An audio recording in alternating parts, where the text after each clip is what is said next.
यह महाभारत में हनुमान जी की प्रेरणादायक कहानी है। भक्ति, बल और विनम्रता का अद्भुत संगम। महाभारत का युद्ध आरंभ होने वाला था। धर्म और अधर्म की सेनाएं आमने सामने खड़ी थी। उस समय पांडवों में सबसे बलशाली और पराक्रमी थे भीम, जो वायुपुत्र थे। भीम को अपने बल पर बड़ा गर्व था। एक दिन भीम वन से गुजर रहे थे। अचानक रास्ते में एक विशाल वानर पूंछ फैलाकर लेटा हुआ दिखाई दिया।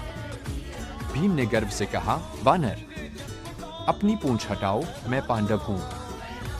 वानर ने शांत स्वर में कहा, हे वीर, मैं वृद्ध हूं, तुम स्वयं मेरी पूंछ हटा दो। भीम क्रोधित हुए।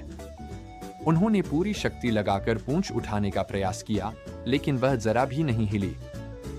भीम का अहंकार टूटने लगा। उन्होंने विनम्र होकर पूछा, आप कौन हैं? तभी वह वानर अपने दिव्य रूप में प्रकट हुए, महावीर हनुमान जी। भीम ने तुरंत चरणों में गिरकर क्षमा मांगी। हनुमान जी ने कहा, हे भीम, बल से बड़ा विनय होता है। शक्ति तभी सार्थक है जब उसमें नम्रता हो। हनुमान जी ने भीम को आशीर्वाद दिया और कहा, कुरुक्षेत्र युद्ध में मैं तुम्हारे साथ रहूंगा। युद्ध के समय अर्जुन के रथ की ध्वजा पर हनुमान जी विराजमान हुए। उनका वहां होना यह दर्शाता था कि जहां राम भक्त हनुमान हैं, वहां विजय निश्चित है।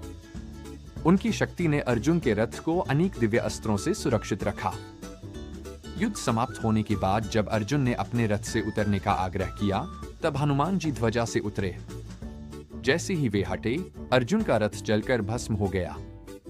यह प्रमाण था कि युद्ध भर हनुमान जी ही उस रथ की रक्षा कर रहे थे। कथा से शिक्षा। बल से पहले विनम्रता आवश्यक है। अहंकार का अंत निश्चित है। सच्ची शक्ति भक्ति और धर्म से आती है।